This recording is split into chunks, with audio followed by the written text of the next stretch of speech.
PG&E says they've already rerouted power coming from this tower, and they told us that much of the power outage was due to power poles coming down and trees toppling on top of power lines. Now, as of 5 p.m. today, they said about 2,100 customers here in this area were still out of power. We had a very large eucalyptus tree come down and strike a transmission tower. Now, the weight of that tower brought down power lines and 3 different poles that serve electricity to the Willow Glen area. This is what the transmission tower looks like after wind and rain brought down a large eucalyptus tree nearby, destroying the tower.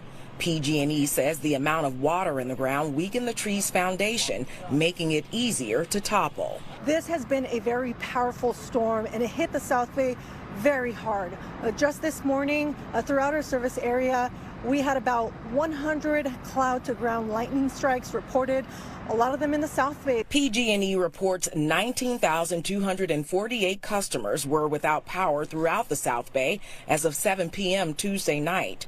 The company says they brought in dozens of crews, including outside contractors, to assess the tower damage and remove fallen trees.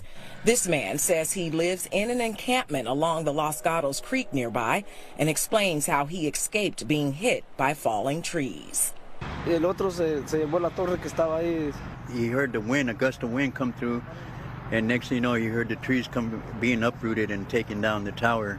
And he grabbed his girlfriend and came out. By the time they came out, they toppled down on top of everything and barely missed them.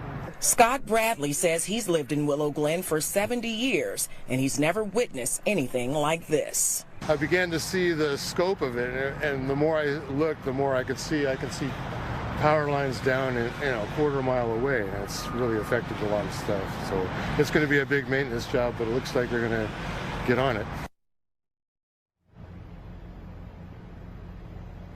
Now, the video you see is of a nearby liquor store, and the owner told us off camera that he's concerned about his food spoiling because the refrigerator isn't getting power.